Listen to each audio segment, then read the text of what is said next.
Right, well, welcome everyone to one more of our webinars in the Women Leadership Forum of Asia series. For those of you who are joining us only today, this is the third in the series of webinars that we organized. The first one was on the power of sisterhood. The second was around men as diversity partners. And today we look at how do you create D&I impact. Only events and programs will not work. And we're going to try and explore, therefore, what will work during the course of our conversations here today. But before I do that, let me quickly welcome everyone who's on board, who's decided to be able to spend your next 90 minutes to be able to explore how do you really create D&I impact, what do you do to go beyond programs and events. I have a very erudite, very experienced, very seasoned panel which is going to join us in this conversation here today. But before we get down to all that, let me very quickly get some of the housekeeping out of the way. Your mics and your videos have been blocked, and this is we're using the Zoom webinar format, which is where this is required to be able to enhance your webinar learning experience. But feel free to be able to make this a very vibrant conversation, and that is indeed what we're seeking to do here today. We don't do the regular formal panels. We rather have a nice, vibrant conversation, and we want you to be very much a part of that. So do use the chat box to be able to post your comments and your views, not just your questions. You're all very experienced people, and I'm sure you have your own view and your own experiences which you'd like to share. So please bring that forth. This is a learning forum and a learning platform, and we want to be able to hear from you. So not just questions, your views and your comments also, please. We will start with a bit of an introduction to the Women Leadership Forum of Asia. I will introduce the panelists to you. We have a small preamble before I pull them into conversations. We may periodically use audience poll to be able to get you also to be able to come in and respond to various questions that the panelists are responding to. There is a tab, Q&A tab on your screen. Please use that to post questions. You may want to direct them to specific panelists as we get started and get into the thick of this conversation here today. So welcome everyone one more time, and it is my privilege to introduce you to the Women Leadership Forum of Asia. And for those of you who are joining us ever for the first time, I am Dr. Sujaya Banerjee, and I'm the founder of the Learning and OD Roundtable and the Women Leadership Forum of Asia. And what we're doing here today is an important conversation under the aegis of the Women Leadership Forum of Asia. So Rupali, help me flip the slide so that I can take the audience through a bit about the Women Leadership Forum of Asia, and I do have a few important announcements to make. So the Women Leadership Forum of Asia, was created about 7 years ago under the aegis of the Learning and OD Roundtable. And we created this as we saw member organizations, gearing up to create diverse and inclusive workplaces. So while this is called Women Leadership Forum of Asia, it is actually, like the byline says, creating crucibles for women leadership, but more importantly, creating crucibles for inclusion within organizations. So largely, this is an inclusion forum. Move forward. We move forward. So we don't only focus, unlike our name, only on women and gender diversity. We very much have conversations around multi-generations. We had a big conference around this and a research study ahead of that around multi-generations at work, and particularly the millennials and the integration of millennials within workforces in India. We do work around and sensitization around persons with disabilities. We've had conversations and opportunities for sensitization around LGBTQ. We're great proponents of socio-cognitive diversity and organizations expanding their talent pipelines to include different kinds of perspectives and worldviews as you hire people into your organizations. We follow the 4 C's model: conviction, courage, competence, commitment. It only suffice to say that we use our area of expertise around capability building to be able to help organizations and these diverse groups prepare themselves for success inside organizations. And on the other side, we work with member organizations of the Learning and OD Roundtable to create inclusive cultures to be able to integrate these diverse talent groups. So, we have been actively working on these agendas for the last 7 years. We're a not-for-profit, we're a registered charity, and so is the Learning and OD Roundtable that has been doing pioneering work with organizations to be able to use learning as an engine of driving change within organizations. Move forward. Both mindsets and skill sets. We have, I must make a special mention of the DNI Academy of the Women Leadership Forum of Asia that has online programs. Most of our conversations, dialogues, debates, and masterclasses are free. The online version has now made it accessible for us to move beyond the 5 cities that we were operating in. And we're delighted to let you know that we have members from Nepal and from Sri Lanka and from the rest of Southeast Asia who also join us regularly to be able to participate in this forum. So really excited with how well this has expanded over a period of time to be able to literally be a pioneering forum in the Southeast Asia region. Move forward. The Learning and OD Roundtable must say something about the parent organization of the Women Leadership Forum of Asia. We created the Learning and OD Roundtable about 11 years ago to be able to create like a community of sort of curious learners who have, who were interested in building capabilities for personal and organizational transformation. And we've delighted with how this forum has grown and has a very large number of member organizations, over 22,000, actually currently over 25,000 members across India. Move forward. This is our WLFA Governing Council. They actually are literally the wind below our wings. Most of these names you would already know, but in the event that you don't, I'm going to call them out. Adil Malia of the firm. There's me, Dr. Sujaya Banerjee. I run an organization called Capstone People Consulting that does work in the space of leadership and change and diversity and inclusion and design thinking. Srinivas Venkatraman is the founder CEO of Illumine Labs. Akhil Basrai of Akhil Basrai Consulting. Dr. Prince Augustine, who leads leadership and human capital management at Mahindra and Mahindra. Manu Vadva of Sony Pictures. Rajesh Padmanabhan, who's now an independent consultant. Rajeshwar Upadhyay, Dean of Academy of Applied Emotional Intelligence, and Rajesh Kamath of Chanakya Consulting. So these are extremely seasoned, iconic HR professionals, all very actively behind all the work that we do around the LNOD Roundtable and the Women Leadership Forum of Asia. Move forward. The Academy, I must call out, this has got online programs for women development, for sensitization, for LGBTQ, a lot of very interesting programs for leaders around leading with inclusion, conscious, unconscious, and biases, leading with psychological safety. Lots of very interesting and insightful programs. This is the Academy offers paid programs, but a whole lot of this is now available online. So do reach out to the coordinators, both Prudel or Rupali, who may have registered you on this webinar platform. Move forward.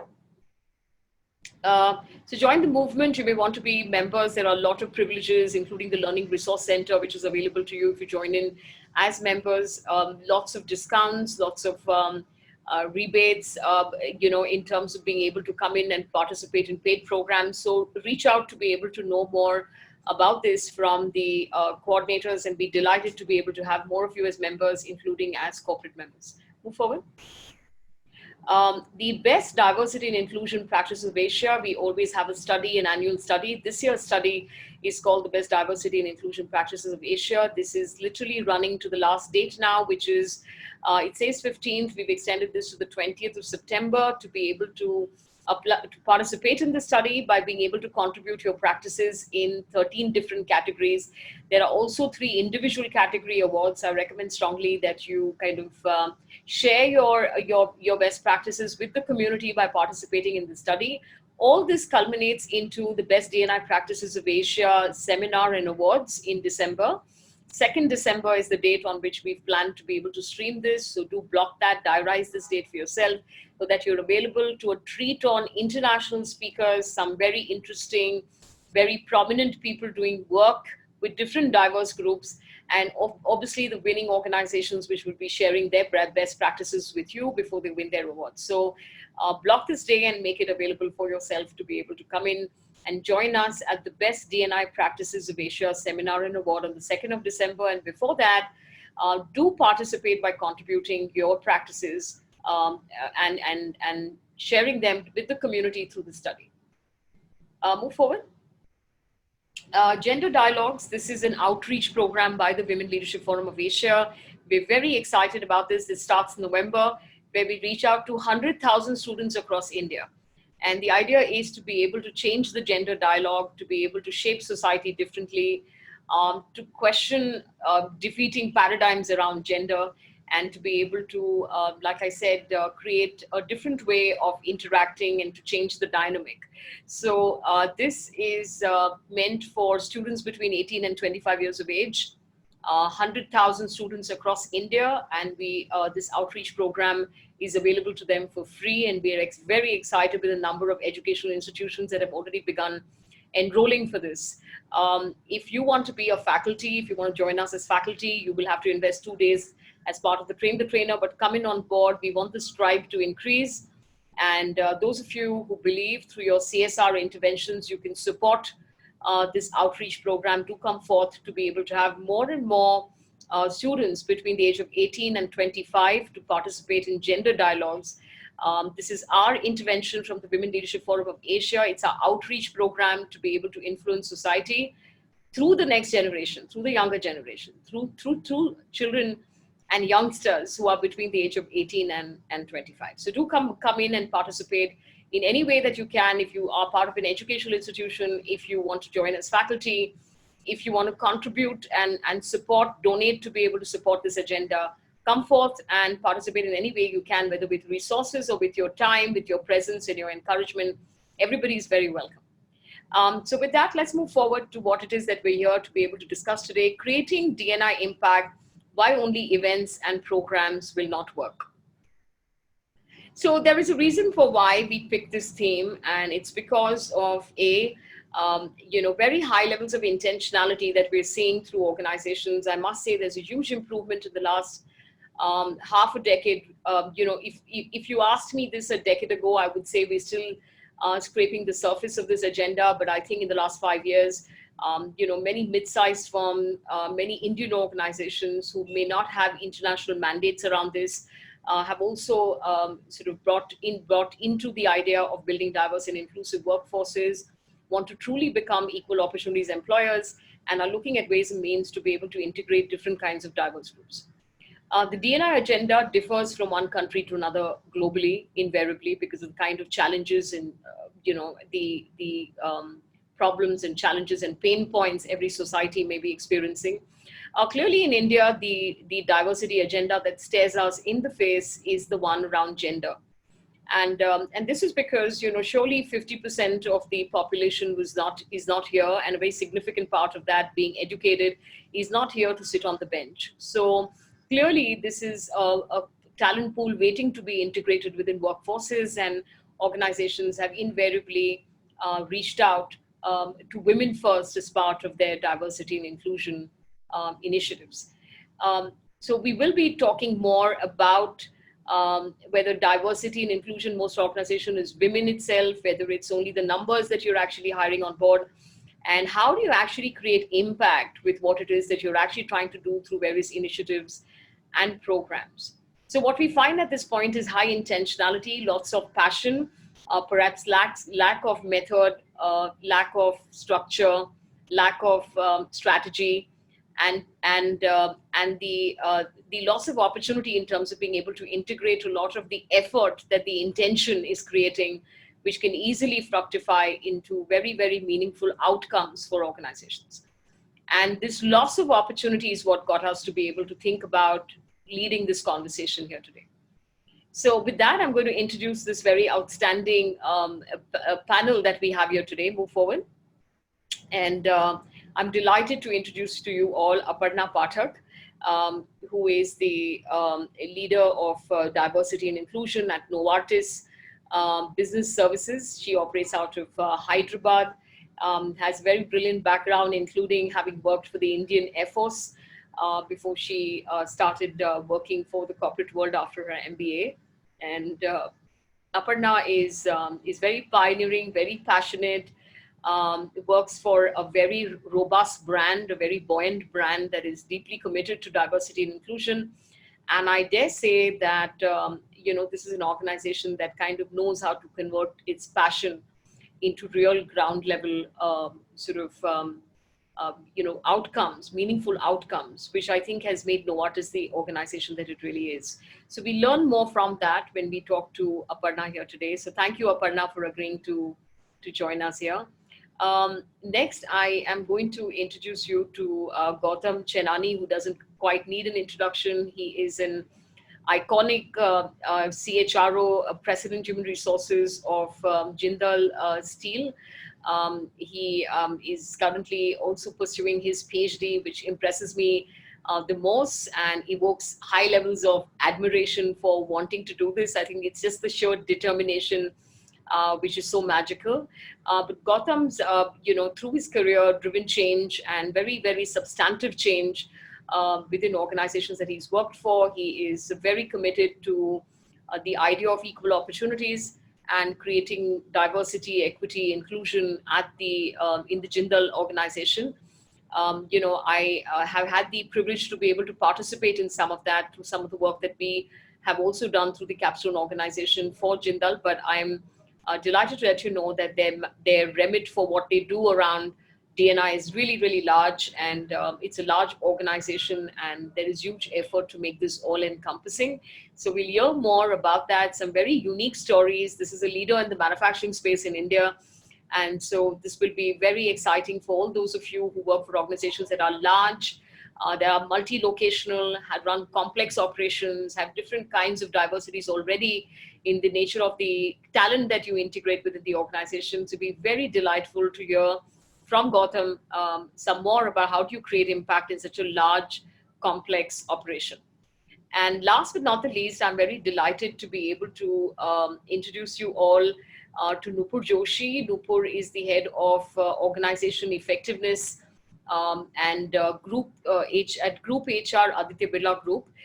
She was with us a couple of months ago when we had another conversation through the Women Leadership Forum of Asia, where we looked at using films and some clippings through films to be able to understand the evolution of women and so on. So Nupur, thank you very much for agreeing to be able to join us here today. Nupur does some very outstanding work. Aditya Birla Group is a pioneer in being able to run an organization that is embodiment of an organization that is futuristic, that is grounded, that is highly compassionate, treats its people with high degrees of respect, and is a model organization in many ways of everything that we actually talk about and read in books, which you can actually see work inside the Aditya Birla Group. With some very great leadership there, including Nupur's. I'm going to welcome Nupur to this panel. So thank you for agreeing to join us here today. So what I'm going to do right at the start, Gautam, Aparna, Nupur, is take you through some of my own ideas before we kind of come down to asking you some questions to open up our dialogue here today. And audience, please keep this going. Please be as active as you can. I'm going to encourage you to, to use the chat box and post your own views, comments as we go along. So delighted to be able to pick that as we go along as well. So I think with that, a quick check, Rupali, you are being able to hear me. Yes, I'm able to hear you. All right, lovely. Okay, super. So will you be able to move forward, please? I have a couple of slides. I'm going to take you through this and then we'll ask you a couple of questions. So I'm going to start by being able to talk about, and I know this is clearly not a pleasant note, which is why do DNI efforts fail, but I'm going to start with a little story, which is, I was talking to somebody a couple of months ago, and it was interesting. It's this is a CHRO from a multinational company. They started their own work around DNI about 3 years ago. They started with the low-hanging fruit, which is working around gender diversity for starters. And while internationally they have a huge commitment to this agenda and lots of good work that has been happening for a while, Obviously, the agenda in the United States is very different from the one which is in the rest of Southeast Asia, and the DNI team internationally, sort of asked for the team here to lead them on what it is that they believe they would like to do in this space. So they picked gender diversity, and they hired women engineers. They've hired women, across levels within organizations. Some of them they already had on board even before they started the DNI agenda. So suffice to say that they have about 22% representation of women, which is fairly good for a manufacturing company. Of course, they went to 22 because they started hiring women engineers very actively. And so now for 3 years, they've been hiring women actively in different roles, including in sales. They, have put forth. They've tried driving a women leadership program at a mid-level, which is one 18-month program which they've run. They have periodically they've celebrated all the women's days. They've run DNI weeks periodically. And in a conversation while we were talking about something else, and we got talking about DNI, and he was talking about how they'd done all this work in the last 3 years.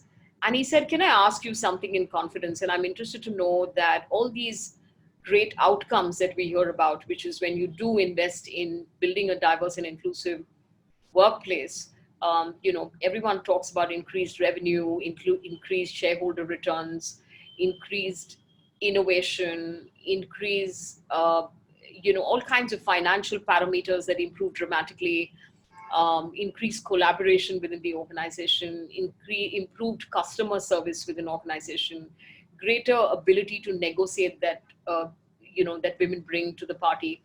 He said, "I don't know, but it's been 3 years, and frankly, this just seems to be a patronizing agenda to me, because periodically the international creates some platforms, and we're supposed to send a few women to that. They'll give them some awards and send them back. And I mean, between among the senior management, this has become a bit of a laughable thing, because we also did a development program for women, but in that particular year, only 3 out of the 25 women who went through the program were found eligible for promotion. And so a very significant part number just went back to business as usual. And so all this stuff that they talk about, which is, increased revenue and improve engagement score and whatnot, does this really happen, or is this all fluff? And of course, this was a conversation that was happening in private, but I'm raising it here because this is something that I find, repeated through various other conversations that we've had with member organizations, both with the LNOD Roundtable and the Women Leadership Forum of Asia.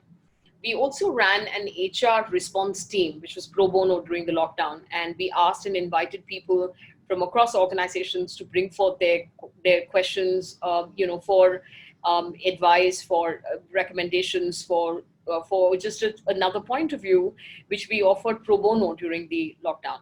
And even through that, we had conversations where people said, "So what really happens when you try hiring more women on board? I mean, frankly, for half the positions that we're trying to hire for, there isn't even a talent pipeline available.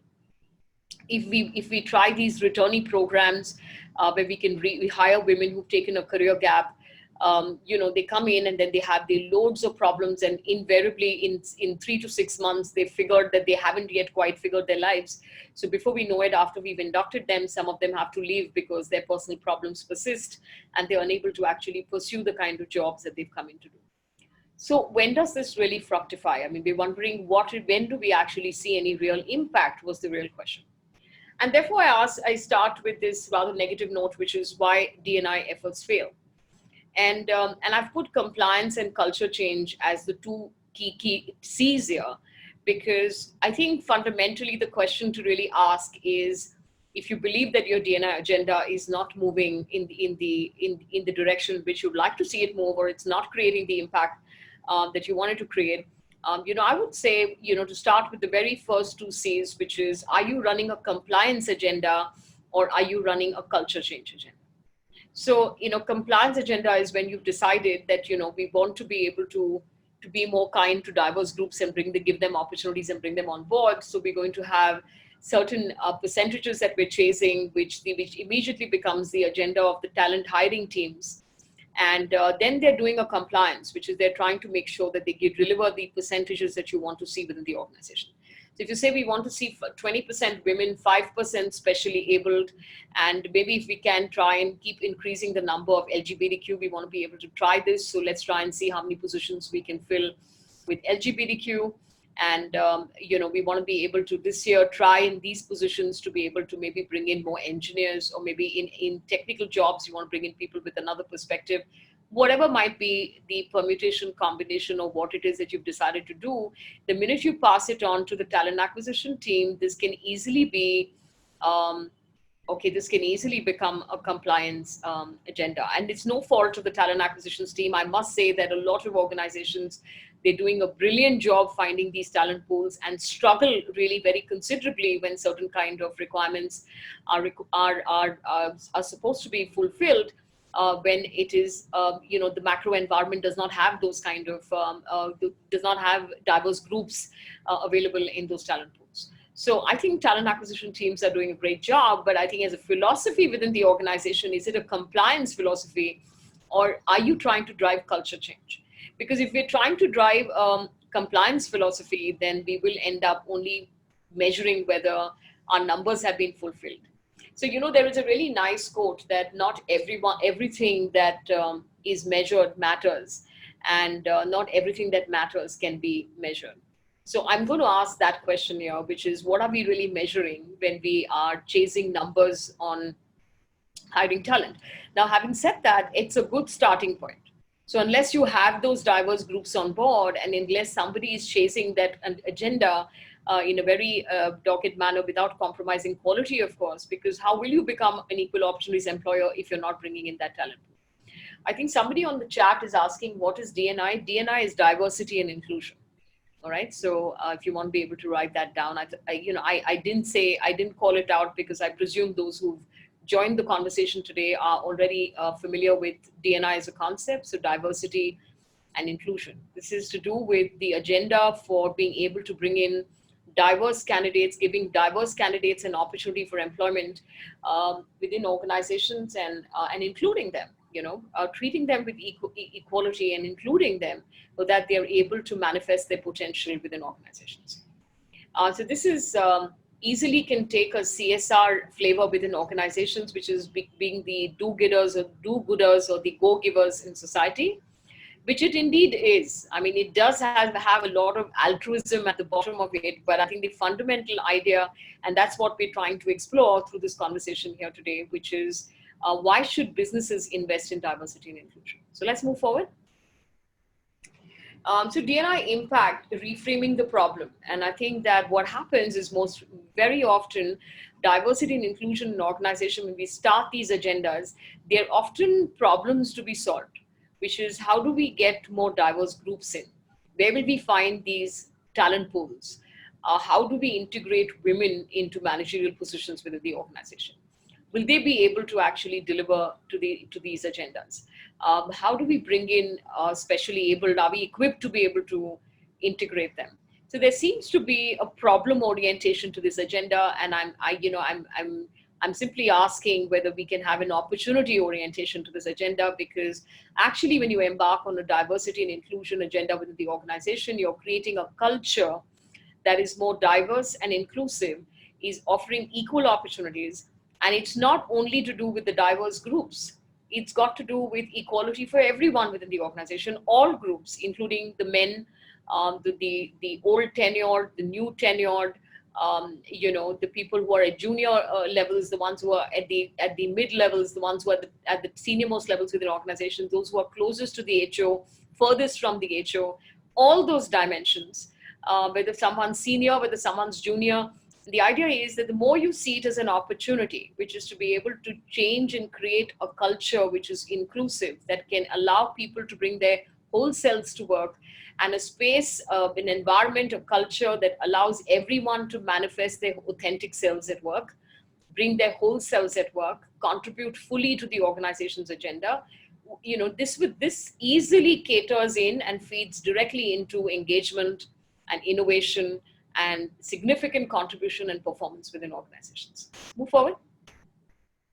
So diversity needs to move where it belongs, which is to the center of the organization. In most organizations, we're seeing that it seems to belong to the 2 or 3 individuals who are handling diversity as a role within organizations.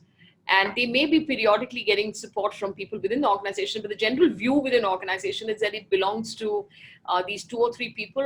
Oftentimes, they could easily be part of the human resources organization. So it's their problem, and they're running something called diversity and inclusion. Whereas diversity and inclusion belongs to everyone, and it ought to be at the center of the organization. And even if there are 2 or 3 people identified to be able to handle this, their job primarily is to make this everyone's problem, or rather everyone's opportunity.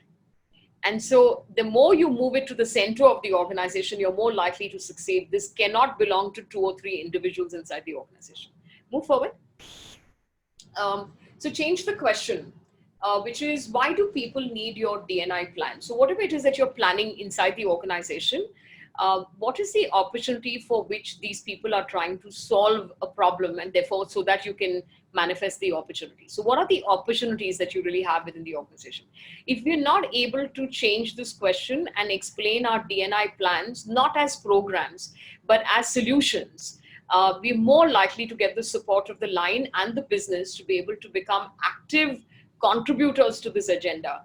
And it ought to be just that, because the minute you don't see it as a compliance program and instead a culture change program, it means it's everybody's culture and everybody's opportunity. And so therefore the question ought to be not what is the calendar of programs that we've created during the year, but more importantly, which opportunity are we attempting to be able to leverage to manifest inside the organization. Move forward.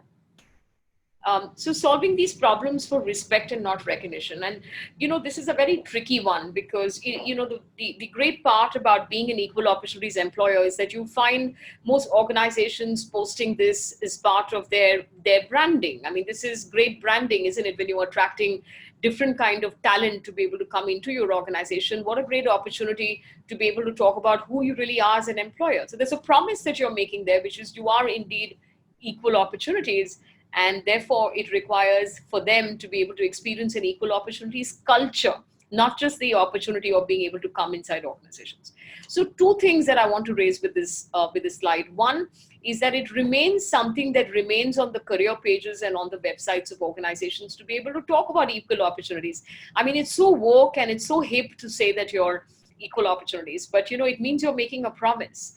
And the big question here is, what are we doing inside the organization to be able to fulfill the promise?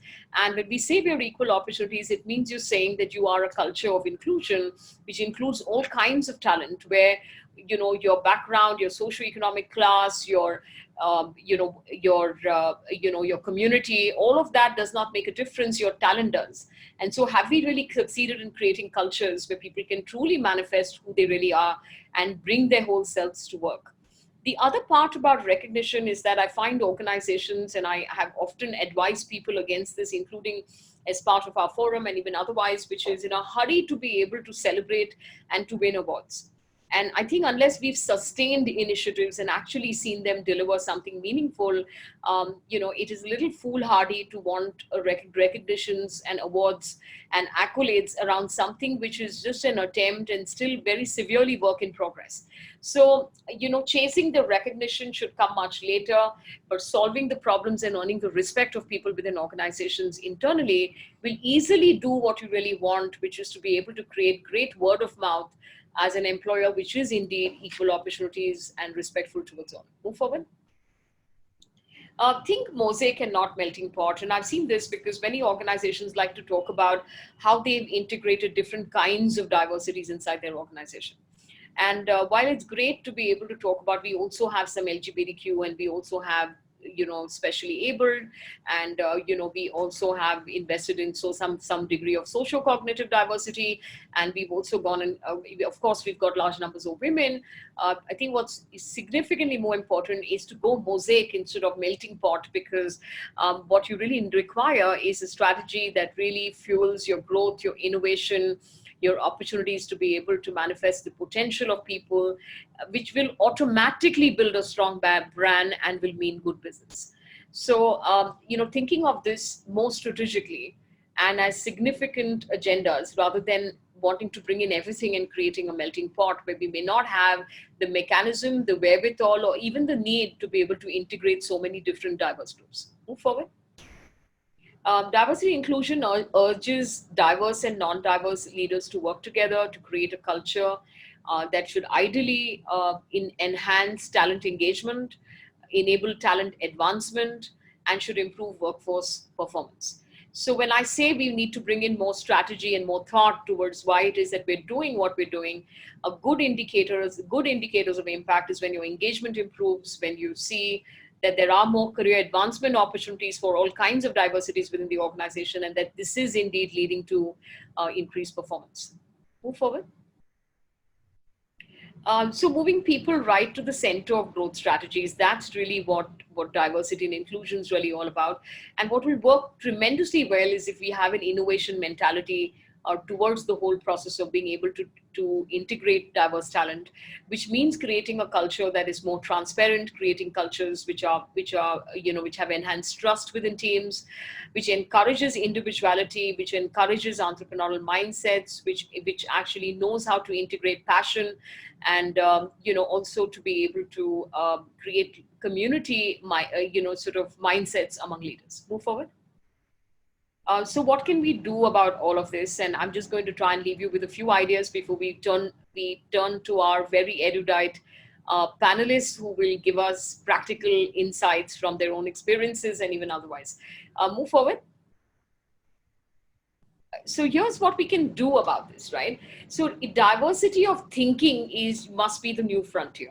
So it's not only about being able to bring in diverse groups, but is that enabling you as an organization to bring in diversity of thought? And I bring this up because it's not uncommon to see command and control styles of leaderships persisting inside the organization, while you've kind of gone and brought in these artifacts of different kinds of diverse groups who've been hired within the organization. Just bringing in the diverse groups is not the job. The idea is, are we able to integrate their lens or their worldview?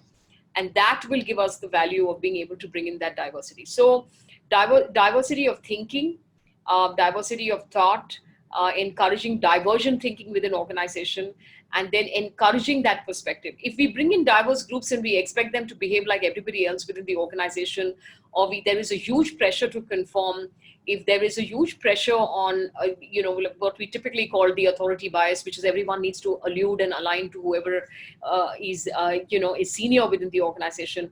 If there's a huge pressure to be able to allude, align, and converge, then we lose the opportunity for diversity. So diversity is not just diversity of people that we're bringing in, but the diversity of thought that can lead to innovation and better performance within organizations. Move forward. Diversity without inclusion is not enough. So just bringing people but not having a mechanism to include, or having very little mechanisms in place to include, is tragic, because, there's a nice phrase which is diversity is being, it's a quote actually, which is diversity is being is being invited to the party, and inclusion is being asked to dance. So if you're there but you're not dancing, then it's not useful. And so the contribution that we really want from diverse groups comes from inclusion. And the idea is to be able to, by virtue of the diverse groups, what you end up doing is growing up and maturing as an organization to be able to provide this insight provide this inclusion to every kind of individual that's existing inside the organization. So the best value proposition for driving this is what it does to your culture as a whole for everyone. And therefore, diversity without inclusion is not enough. Move forward. Inclusive leaders cast a key shadow. So leadership and inclusive leadership must be at a premium within organizations. There needs to be huge investment made in being able to sensitize leaders, because where does your diversity really manifest? It manifests inside teams. For so long as we leave our line managers ignorant on what inclusion really means and how to become inclusive leaders, we're doing them no favors by asking them to be able to manage diverse workforces. So this does not come automatically. This comes because we groom, we train these mindsets, we help leaders reflect on behaviors and on the opportunity lost when we don't include different kinds of talent. It's also a bit of situational leadership, which is the ability to be able to sensitize teams and work across kinds of diverse groups, and to kind of have that dexterity and the flexibility to be able to work across those diverse groups without expecting the same behavior from everyone. So I think inclusive leadership is a very significant and key shadow that we want to cast inside organization, because this is what actually manifests the diversity to actually become significant contributors within the organization. Also, how do we bring in their worldview unless we have inclusive leaders? So inclusive leaders is your connector group or your linchpins within organizations to convert diversity into impact through inclusive leaders. Move forward. Middle managers matter. I cannot underline this enough. I think within organizations, and I think a lot of us have seen that through the lockdown, the very key role that middle managers have played in terms of being able to keep execution intact. So middle managers are extremely key. They play the connector role between strategy and execution, continue being very important members within organizations, and I cannot underline enough how important they are towards creating diversity and inclusion as a culture within organizations. They are the people who manifest inclusion. So they are the most important group to be able to be aligned. Of course, they need to work under the umbrella of an overarching top leadership team that knows what it's doing when it's bringing in diverse groups within an organization, and has a clarity on the kind of impact it is expecting these diversity groups to deliver. The idea being that you want to be able to create this kind of melange of your existing people and these diverse groups, which will come and get the organization to be able to build a more superior worldview, to be able to actually become more innovative, to become more happier workplaces, to become more compassionate workplaces. I mean, there is enough and more research to show that groups that work with specially abled, peers are clearly many times more engaged, are far more compassionate, have higher degrees of collaboration. So diverse groups must bring that magical impact on the teams that they actually work with, and middle managers can manifest that very significantly. Move forward. Rewire the system to rewire the behavior. And this is just ever so important. What I simply mean is that we can't leave things just the way they are and then selectively place diverse groups to be able to find their way within the organization. Very significant rewiring is required. And I'll give you an example for why I included this point is, for example, some of the organizations have employee resource groups, so they have D&I councils. I find it intriguing to note that middle managers often don't know what the employee resource groups are doing, or they are not part of anything that the employee resource groups are doing, or they don't know what is the outcome of D&I council meetings or directives or plans or whatever. Now, they are the people who are actually manifesting this, so they cannot be divorced to what's really going on. So when rewiring, I really mean more communicative, more interconnected, more clearer across the board on what it is that the organization is trying to achieve by building diverse and inclusive cultures. Move forward. Perform a culture reset, not as a tick in the box program. So unfortunately, what seems to be coming out of a lot of these conversations are a set of programs. Let's celebrate Women's Day. Let's have one D&I week during the year. But there is not real work that's really happening in the space of being able to create inclusion. So check in the box pieces don't create impact. This has to be driven as a culture change intervention inside organizations. Move forward. And then, of course, this is a very nice and interesting quote from Martin Luther King Jr. And he's saying there's nothing more dangerous than sincere ignorance. And the reason why I put this down, and it's a little provocative, but I put this down is because I think there's a lot of sincerity, a lot of good intentionality for organizations that are attempting to do this. But I'm afraid where we miss the missing link, which is essentially you talking about diversity and inclusion in the same breath. So it just can't be only diversity. And then looking for impact so early in the game without really having invested in this strategically, and I think without clarity and only with a lot of passion. So that sincerity with ignorance is not useful in terms of being able to yield the many magical outcomes of building diverse and inclusive workplaces. So the sheer opportunity is so large. And if we just combine the two, it would be so powerful.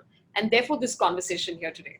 So I think with that, if you can stop sharing the screen, Rupali, I'd be really interested to be able to bring our very outstanding panel on board. So I want to be able to get your reactions to some of what you saw there in that preamble. So we'll just start with you, Gautam.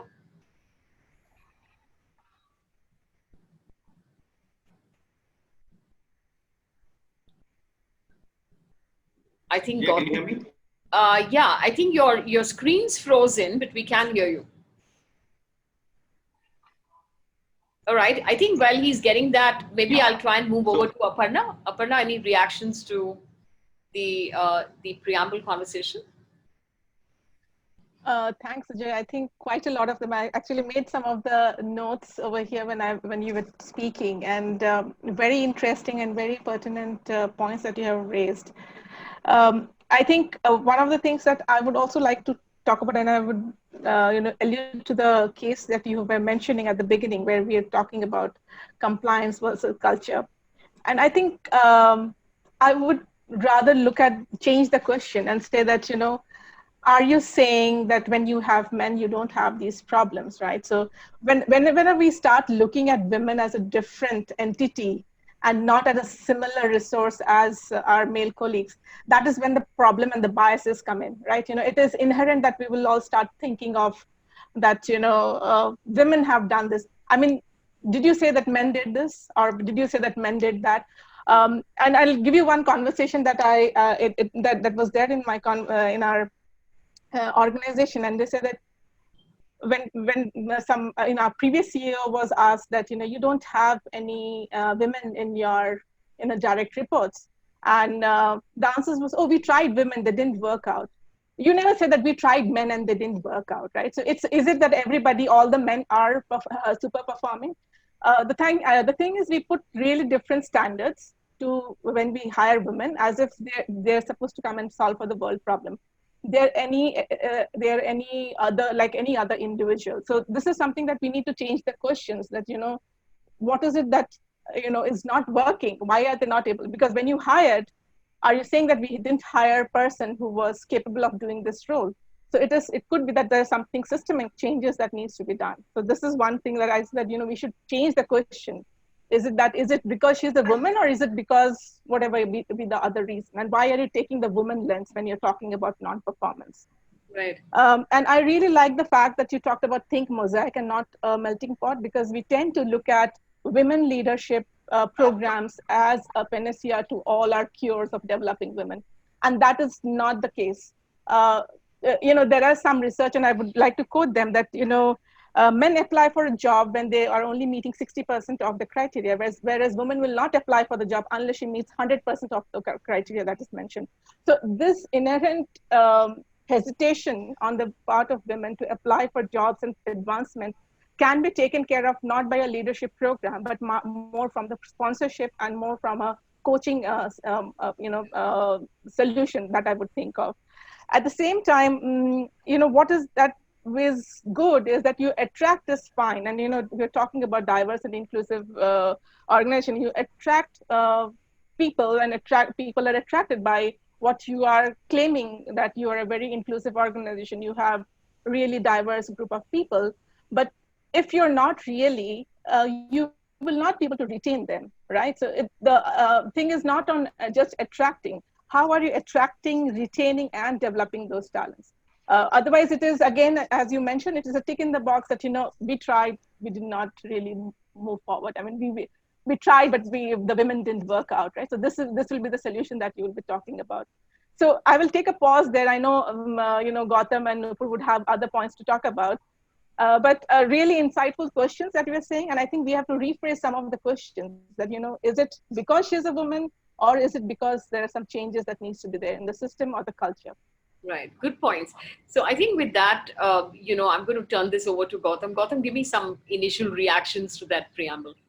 yeah, thanks, Sujay. I'm going to switch off the video. My network is a bit unstable, so bear with me on that one. Yeah, yeah. I think I like the point about compliance and culture, and I think that's a very important point, because on one hand, culture is dynamic and constantly changing, and organizations are basically socio-technical systems. But on the other hand, that what I've noticed is that many progressive companies have actually used compliance, or they used initiatives as catalysts for strengthening the culture part of the program. So, if you use the initiative or the compliance strategically, I think there is a big difference in terms of how you can strengthen culture. And I would like to share 2 or 3 examples of this. For example, one of the things we believe is that when we drive a diversity agenda within the organization, we shouldn't be too prescriptive about specific events. So, for example, if we are driving gender diversity and we are looking at a certain number, let's not kind of be specific on what roles or what functions that we want the plants to hire into. Rather, leave it to the plants, right? They may want, a particular plant may want to hire more women engineers on the production floor. Somebody may want to hire more people in service. Somebody may want to hire in quality, and so on and so forth. So not being too prescriptive makes a big difference, because you're empowering the plant to, take accountability for the actions that they are taking. The second thing is, I think it's also important to set expectations ahead of time. So when you launch an initiative or a compliance, set the expectations ahead. So we've put the DNI target or a DNI goal for all our plant managers, right? So, and we've not cascaded it down. So we've left it to the plant manager to drive this, and it's up to him to, cascade the whole thing down. So we've not mandated it across, but we've made sure that the plant head has 10 to 15% of his overall KRA weightages based on DNI initiative. So that sets the ball rolling. The third thing that we've noticed is that when we launch initiatives, right, let's be very transparent and communicative about the whole thing. So if we are running a town hall and, we take feedback from people, what's gone well, what's not gone well, and what would we do about these programs. So in one of the initiatives, the feedback that we got from a lot of our women employees was that, we need to relook at the spouse hiring policy. And that, made a big shift for us in terms of making sure that the women were stable, because, then we made it available for the spouses also to join the company. And the fourth thing is that I think celebrating success. And success here means, the managers, and especially you raised a very important point of the middle manager. I think the middle manager can make or break the whole process. And, recognizing those middle managers who've mentored, who've groomed, who've nurtured, and who've supported women, celebrating them, recognizing them in events makes a big difference at the plant level. So I think when you use these 4 or 5 initiatives and blend them by taking these principles and blend initiatives, then you strengthen the culture. So there is a link that you can bring in between compliance and culture. But you're right, by and large, from what I see, people have de-linked the whole piece. Yeah. Good point. Nupur, can we bring you in here? What is your reaction to some of what we brought up during the preamble? So I think, like Aparna said, Sujaya, I think, so I normally open with the line that, we have 150,000 employees, 40 plus nationalities, or 40 plus locations, and, so many, so whatever. And then moving on, and which makes us a melting pot of cultures and blah, blah, blah. So I think the first thing I made a note of is that I'm going to be more mindful of that. And, I think the whole idea is we never looked at, the play of words that seriously. So I think I am consciously from today moving from that melting pot to a mosaic of culture, because that's the whole idea behind what we're trying to do. Yes. We're trying to bring out the uniqueness of everyone. Yes. And, you spoke about the journey and, remaining invested and people looking for short-term returns. So let me share a little bit about when we started our journey. Yeah. So we started our journey long back. In fact, back in 2008, we coined a term called, World of Women, which actually became our brand identity for everything that was done and still being done for gender diversity. We've gone slow, we've gone fast, we've looked at actually enabling the grassroots levels, but it's a long journey ahead. I think the good thing that's happened is, from say a very minuscule representation, now we have almost 30,000 women across different levels, shop floor, everything globally included. But it's a big shift. It's a big change, big journey that we have traversed so far. What has worked for us, and I think I go back to some of the points that you raised, one on the stereotypes and the whole gender piece, like Aparna, you spoke about that part also. So what we have been focusing on is bringing conversations forward on different gender stereotypes, whether they are male or female. So I think what's working working very well at the ground level is the fact that today I have men who are talking about I cook, I clean, and this is not about the COVID lockdown. We're talking way before COVID happened also, and women who are talking about the fact that I don't cook. I am the single bread earner of my family, or the fact that, I take care of the finances, I do the investments. So we're challenging each other, we're giving people more exposure about, that the possibilities are endless and that there's nothing related to the gender part. The other thing I wanted to mention is I think overall we're looking at, I think creating a better workplace.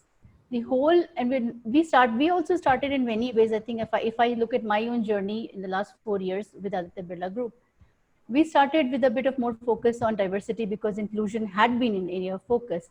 But what we've realized now is, we've made good progress, but it's really the time to put the I before the D. And that's what we are really doing, every day it's I before the D.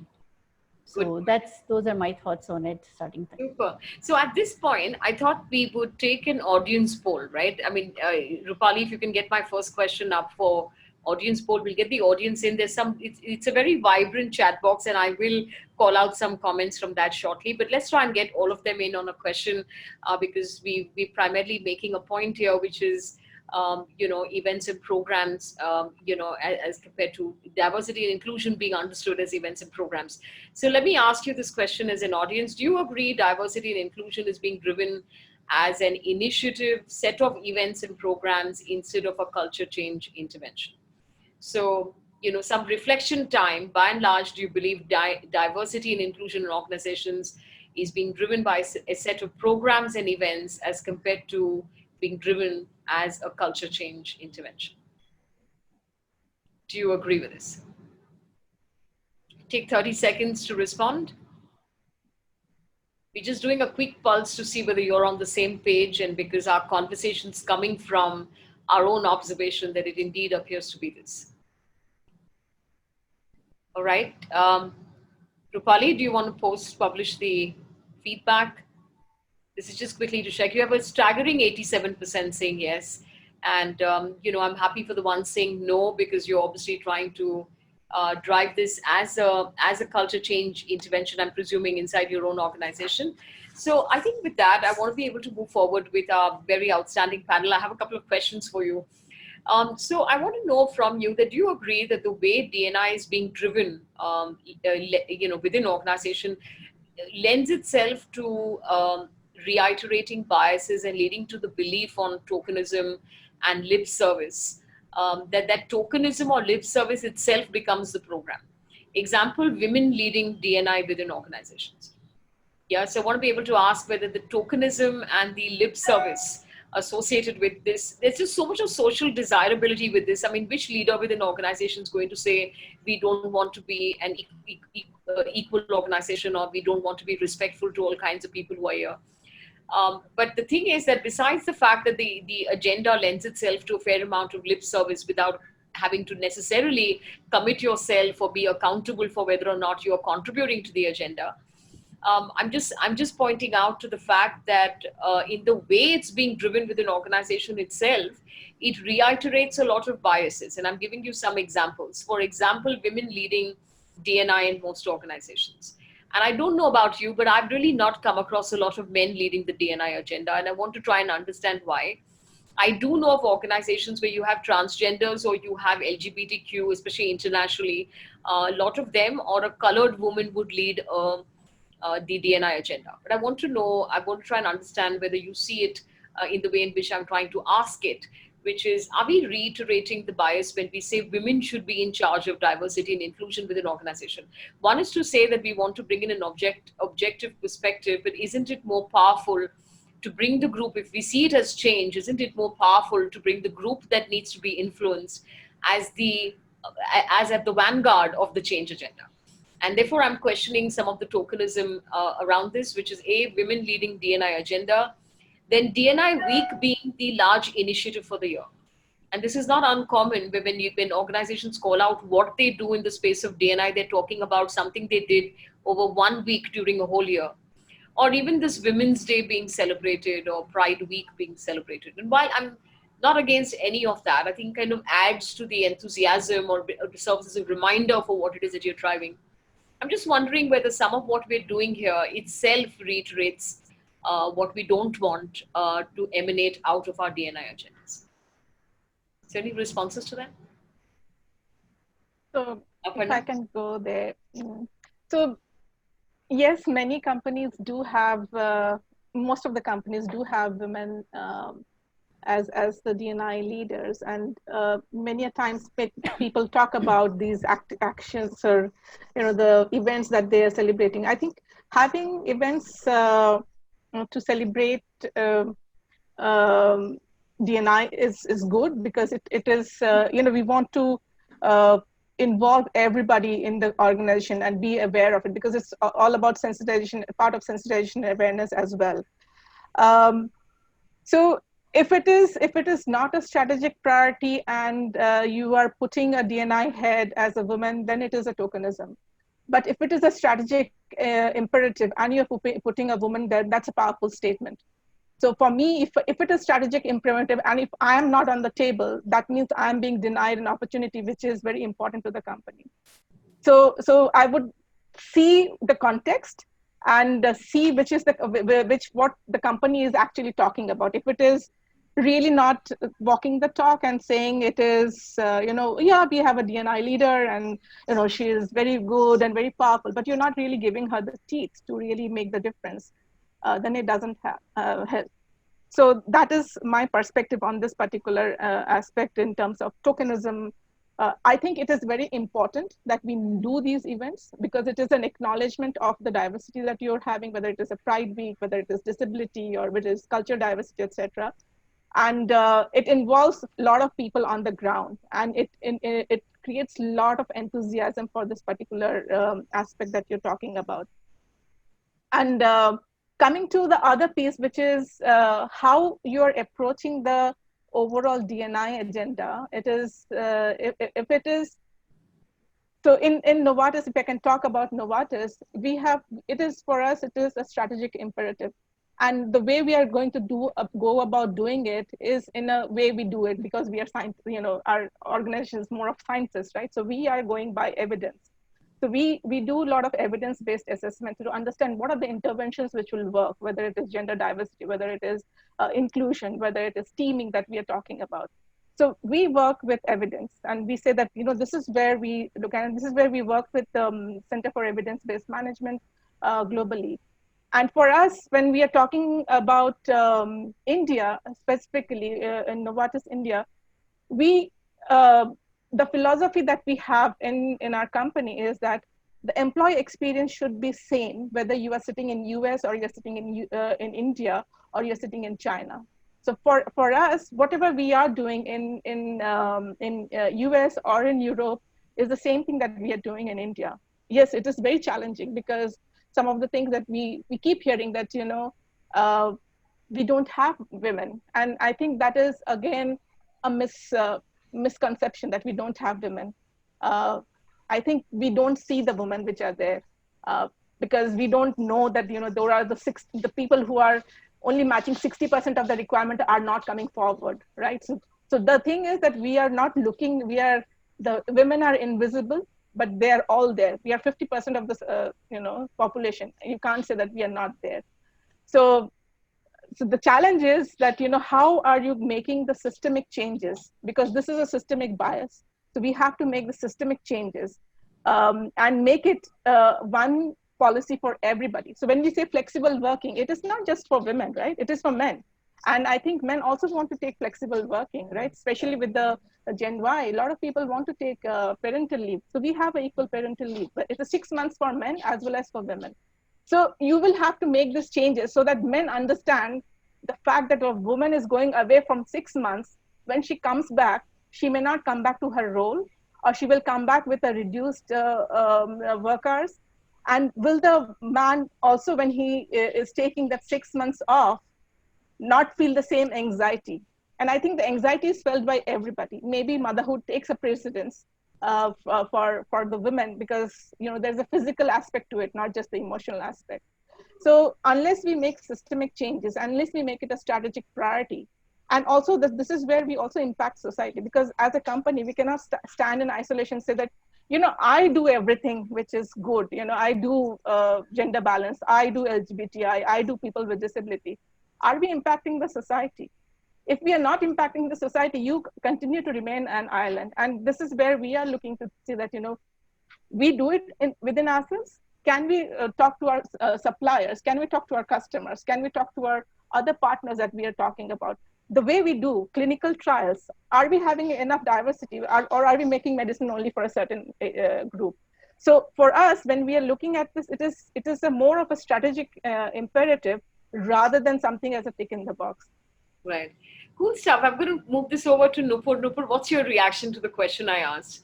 That, are we reiterating biases? Are we ourselves causing some of this tokenism? Why are women leading DNI in all the organizations? So I'll handle both. I'll start with the tokenism part, and my thoughts, and I was sharing with you also before. So I think the different organizations today are really at a very different level of their diversity journey. For many, this tokenism, these small events, or the small, say, diversity training programs that pretty in these days, these are a way.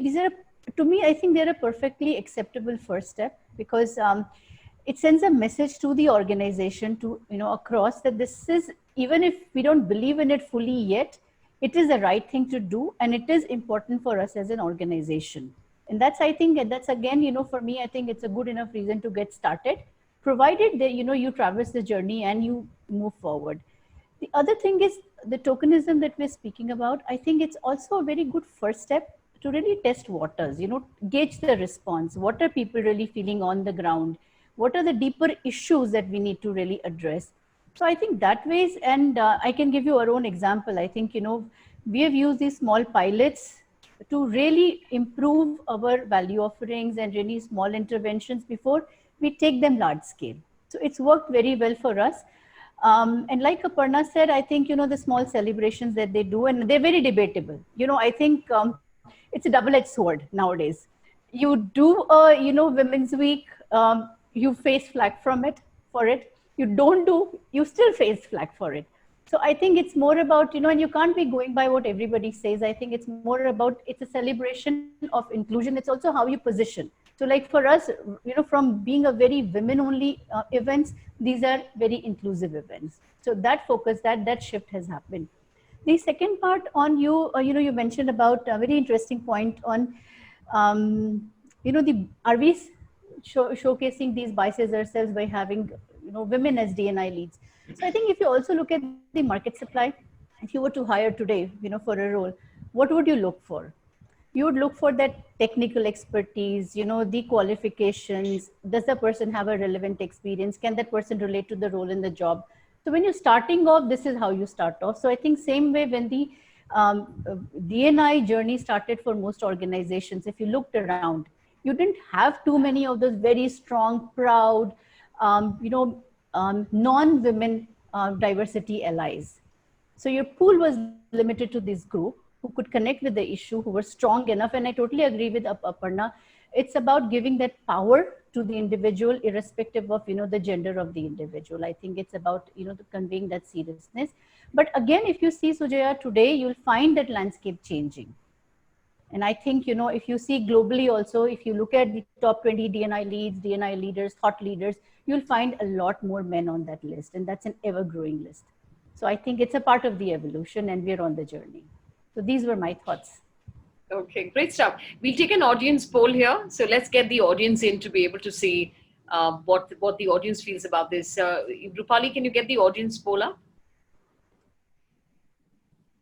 All right, your question now to the audience. Do you agree the way DNI is being driven lends itself to reiterating biases and leading to a belief that tokenism and lip service itself is the program? Do you agree the way DNI is being driven lends itself to reiterating biases and leading to a belief that tokenism and lip service itself is the program? Take 30 seconds to respond to this. Okay. Rupali, do you want to publish what came out of this? Okay, all right. This seems to be 50% there, yeah? So not completely in agreement. Most people perhaps allude to what both of you said, which is that the tokenism, what we're saying is tokenism, lip service, all of it adds up. So long as you have a strategic agenda at ground levels, you do need the visibility and you do need the voice and you do need all of that. And it is contributing positively to that. I think with that, I'm going to move to the next one, which is let me ask Gautam this.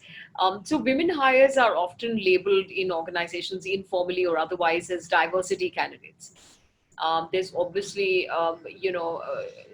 there's sometimes a conversation around the quality of the women who've been hired, that they're not up to the mark, but they've been hired because there is an agenda being driven. So sometimes it's that. If they promote it, there is a conversation around the fact that the line managers are pressured to be able to promote women to show fast track movement of women. How do we integrate diverse groups to succeed in a macro culture that is yet to mature, become more accepting of differences in styles, perception, and the kind of leadership that women bring, which is often quite different from the styles that people are used to?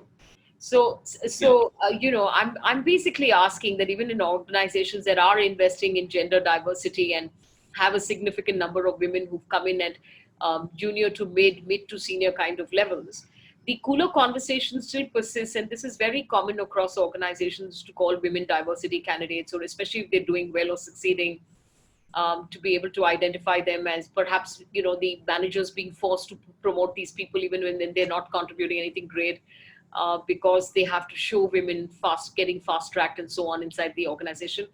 And I'm asking another question, which is that how do we integrate diverse groups in organizations that are still maturing to this idea?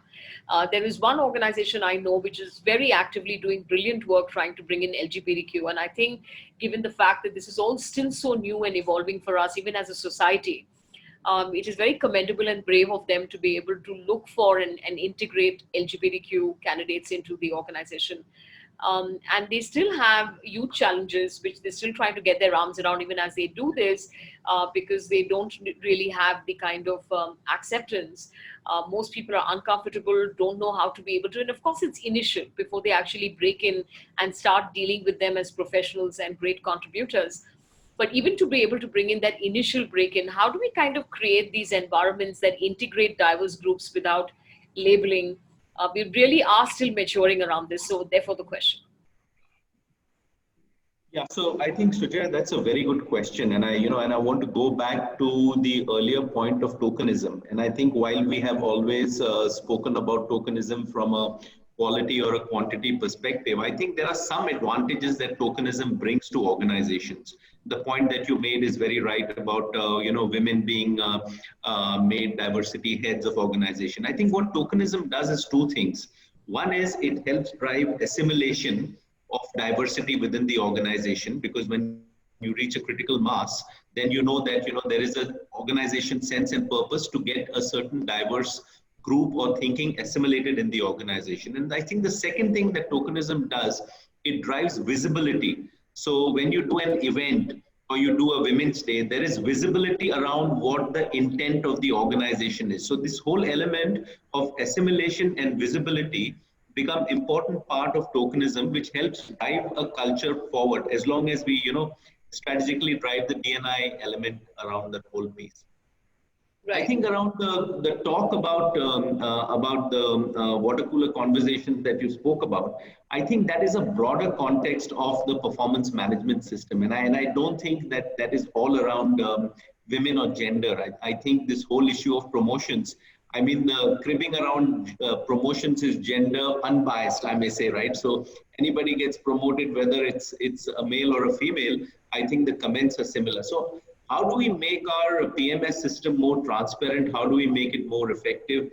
And most organizations today are shifting from mid-year to continuous process of performance management system. I think that becomes an important point.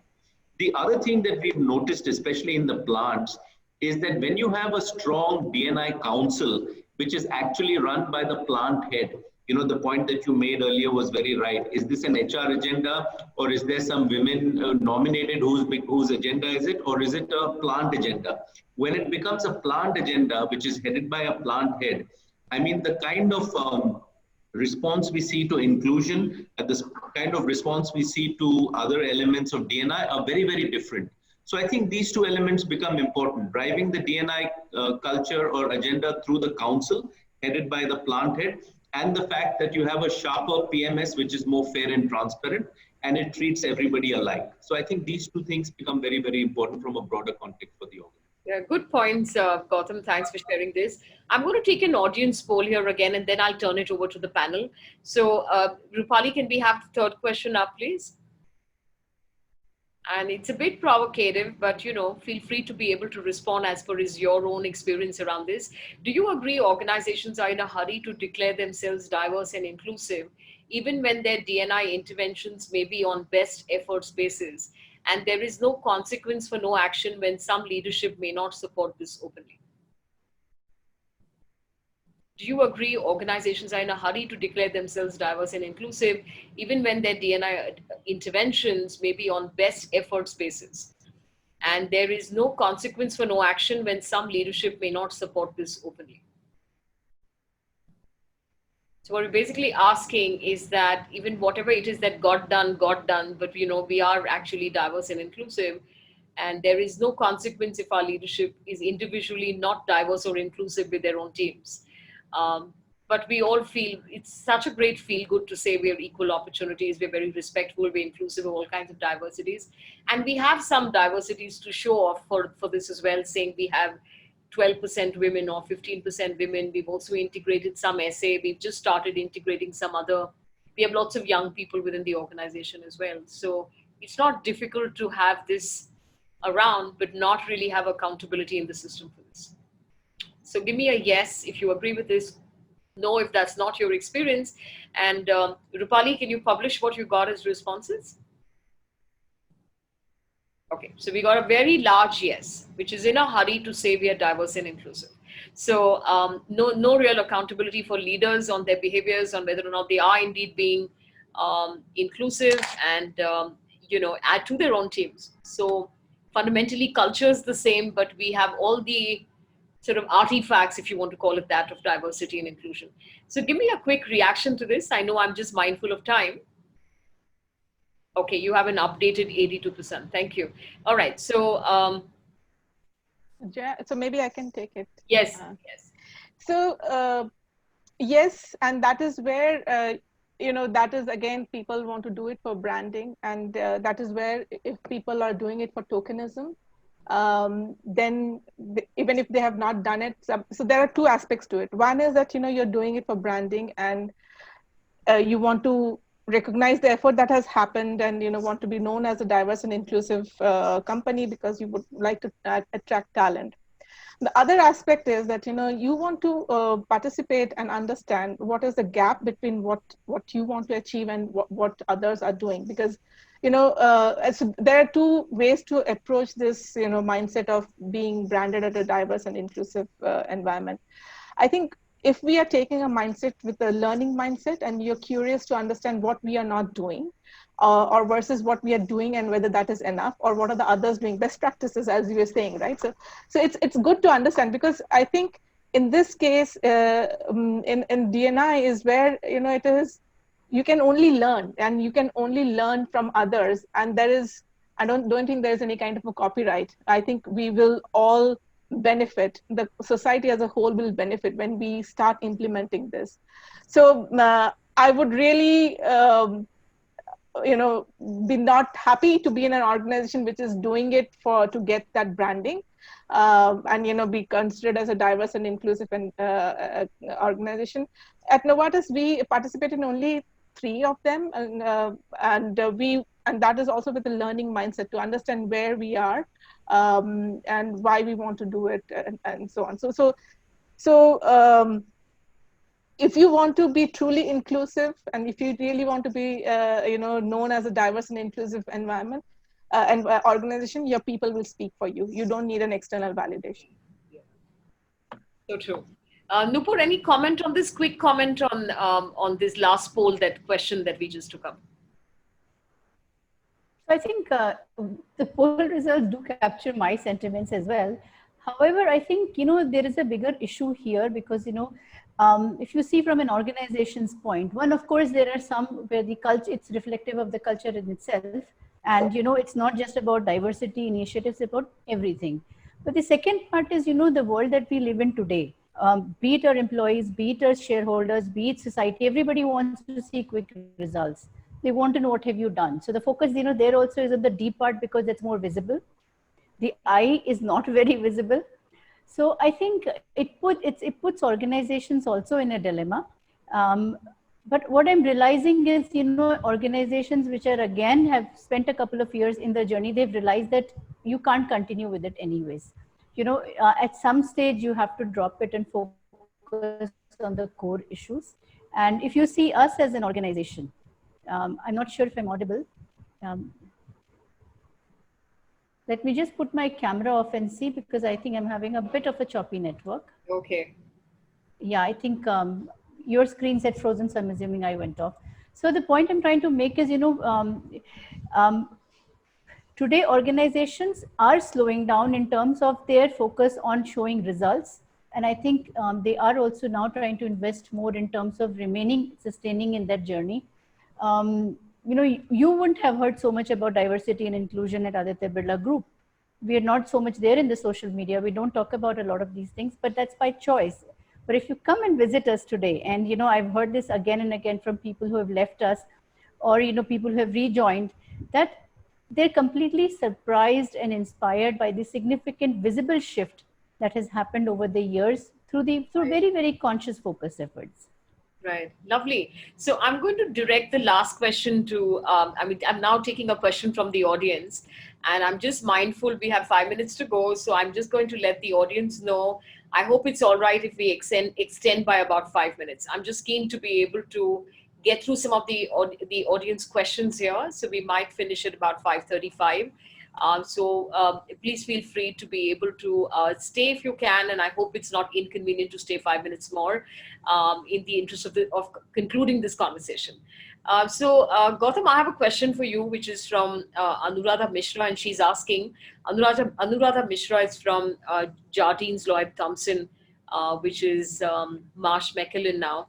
And her question to you, she heads talent management for the group and talent development for the group. And here's what she's asking. Other than gender diversity, what are the other themes which are important for organizations in India? Is age diversity, working families, retired professionals from forces, LGBTQ, and more also agenda on which companies are investing? So her question is, are there other kinds of diversities other than gender that you see organizations investing? Would you like to answer that? Yeah, so I think one of the most important diversity issues that we are seeing, especially in manufacturing, Sujaya, is the issue around the multi-generational workforce diversity. Yeah. That is becoming increasingly big because you have a large number of millennials now joining the workforce in manufacturing. And you also have the Gen X, Gen Y in that mosaic. I'm not going to call it a melting pot, but they're all in that mosaic. So I think that is becoming a big issue, because we are seeing a clear differentiation in the way the millennials are thinking, their attitude, perspectives, orientation to work compared to the baby boomers or Gen X, Gen Y. So I think that is a big issue that is happening. I think the second point that is also happening is the fact that today many people do not want to retire at the age of 58 or 60. So there are lots of people who are on extension, who are on contract, who are on retainership.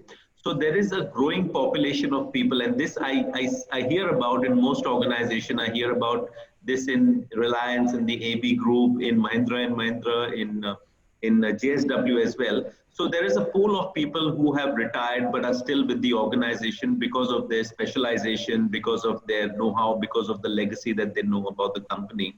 So there's another group that is existing today. And I think, how do you manage, how do you assimilate this group, how do you integrate them, especially how do you make sure that the working relationship between that group and the millennials works out well, becomes very important. So I think these two are very big from an organization point of view. I don't think we've seen issues around the armed forces or defense forces. Maybe Aparna would be the best person to share her perspective from a personal point of view.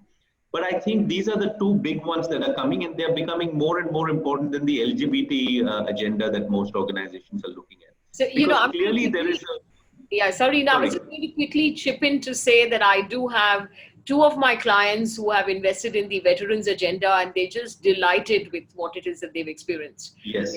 They, are disciplined. They're obviously well qualified before they've really come in.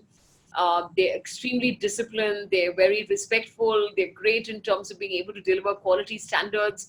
They are very timely in terms of very responsive, very friendly, have the ability to get along with just about anyone, high on collaboration, high on engagement. So I think they've got, most organizations have really great experiences hiring veterans.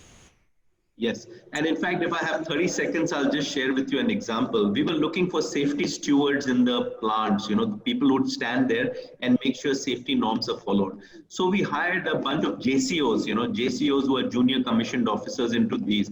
And they're doing a fabulous job because they're so disciplined. They believe in command and control. They'll make sure that you can't commit an unsafe act. So that's made a big difference to us because culturally they come with that discipline and that point of view. Right. So I think with that, I'm just going to try and regale the audience with some of the comments in the chat box in case you've missed them. Also for the sake of our panelists so that you know what's been coming from the audience here. There's Avni Vansia saying compliance and culture change. I feel it should go hand in hand. Don't like the idea of organizations following D&I agenda for altruism. So this is Avni Vansia. We have Chetna Mehrotra also with some very interesting points. So she's saying also wondering how and what do organizations do about the patriarchal wounds deeply layered in our society as macro society is represented in organizations. Do we have to get permission? Do we need permission to get into that space? I feel that is where the core of the work lies. I feel these agendas are quite structured and non-spiritual in nature. All right. I'm just reading out some of the comments here. They're very interesting.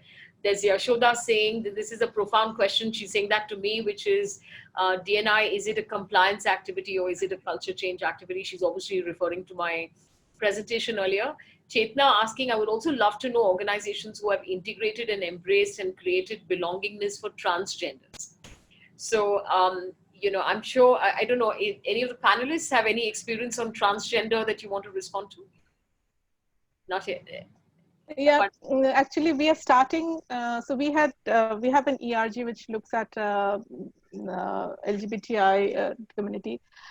So, for example, when we wanted to do some affirmative hiring for us, unless a person is out in LGBT domain, you can't.